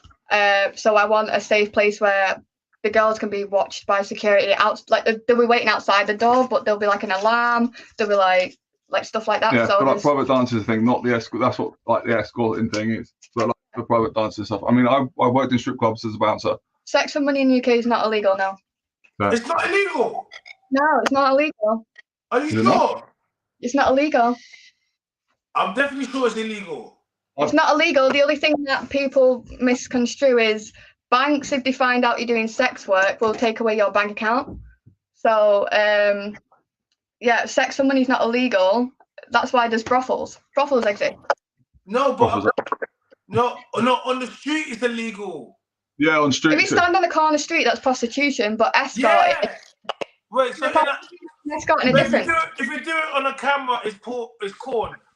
Yeah, it's loopholes. Loopholes, but it's funny. Yeah. If you do, If you're on the street, it's illegal. If you're in a brothel or an establishment, it's not illegal. If you're at two adults that are having a one-night stand in exchange for money, it's not illegal. Is that right? Yeah, I've looked it up. I didn't want to get arrested. but yeah, if you run a corner street, it's illegal. Yeah, and it's just our aim goal is to build an empire for ourselves, and it's just like building us up. So as you said, for the rest of the year, it's building ourselves up, building ourselves as a duo, getting content, working with creators, doing models, doing shoots, and basically earning enough money to get our empire. Yeah, as well as working on our mental health and issues and being better people for each other. That's all it is. So yeah. There's a lot of things that we need to clear up because there's a lot of people misunderstand what things are. Yeah, as well. And because we've both been through it, I mean, we've both seen the darker sides of life in one way or another. We know how bad it can get. And because we've both gone through it ourselves, our main goal is to provide safety for men and women. Safety for men and women, and educate them, as you said, with the dom and sub thing as well. Like, people get this big misconception with it. Same with mental health disorders and stigmas. It's that big misconception of it. So it's providing that education for everyone else, and that's the goal. Yeah, and I will say, I do not want, not that I don't want, but I don't advise anyone into sex work. Would not advise it. I'd rather you went into a normal society job, because I wouldn't be here if my mental health was right, if I wasn't abused and stuff like that. I can't have a normal job. I'm technically a danger to society and for myself. So no one would hire me. So I had to go into sex work. But I wouldn't say normal, but if you're more clear-minded and straight-minded, please don't go into sex work. No, it's one of those things. And at the end of the day, if you do want to do it, educate yourself. Be safe. Talk to other sex workers. Talk to other sex workers. Talk to people. Like, people go, so many young girls, especially young girls who go into OnlyFans or go into this whole thing of working with other collaborators. They go into it blind. Like I did. That's how I got hurt. Kind of thing. And it's that kind of precipice that we're trying to get through to people is, if you are going to do any type of work, especially in the adult industry, you need to educate yourself, be safe, talk, and get that information before you do anything. And that's what we're trying to do. But yeah, I hate my job, but I also love it because it's with Coop, but I hate sex work. But I had to do it. Yeah, and now you don't do it. Now you just do me. Yeah. That should just be me. I just want to say, yeah, look, man, I really respect you for sharing that. Not just your story, not just your story, but just the final message you left there. Because as much as you're talking about everything, you didn't try to over glamorize it. You just spoke about it, the truth, what it was. You know, you haven't tried to glamorize your faith or whatever. You just kind of just been quite honest and transparent and gave us an insight into your life and kind of what's led you to this point. But more importantly, is part of these conversations is I'm more trying to gauge where people are. You know, most people, most of the people in the industry never recommend it to others. It's quite funny that I rarely find anyone in it that really recommends it to anyone else. But most of us in job industries, like if I'm doing podcast, I'll be like, yo, you should do this. Like I'll tell other people, no, you could do this. Or if I'm in a job, you call your friend and say, oh, come and do this. But I tend to find most people within your industry, they don't want to recommend it to other people. It's very one of those things of once you do it and it's out there, it's out there. And the reason why we're doing it together is because we trust each other. Cass knows I'm safe, kind of thing. And that's why I'm never going to lay a hand on her. I'm never going to take advantage. And that's why, as we said before, up until we got together, Cass was going to quit. Cass was going to quit modeling. She was going to quit doing any kind of corn at all. You know, she was going to leave it all away. And then, of course, I came along and we're like, right, okay, cool. Let's do it together. You're safe with me. You don't have to work with any other idiot. You're not going to work with someone who's going to take advantage or push boundaries or anything like this. And then we came up with the idea. And I said, I'm okay. I'm comfortable with being naked. My partner is incredibly hot, kind of thing like this. Kind of thing like that. But it's because we feel safe with each other and we have that knowledge, because a lot of my friends are sex workers, a lot of my friends are models. We have that knowledge of what not to do and how to do it. That's why as well. And it's also working through as well, because, we both have our own trauma. We both have our own problems. We both have our mental health issues, which we work through. And it's understanding that I understand her, she understands mine, and the limitations of what we can do. So when we say this to people, if you want to do that, do it. I don't advise it at all. Think about it. Think about it.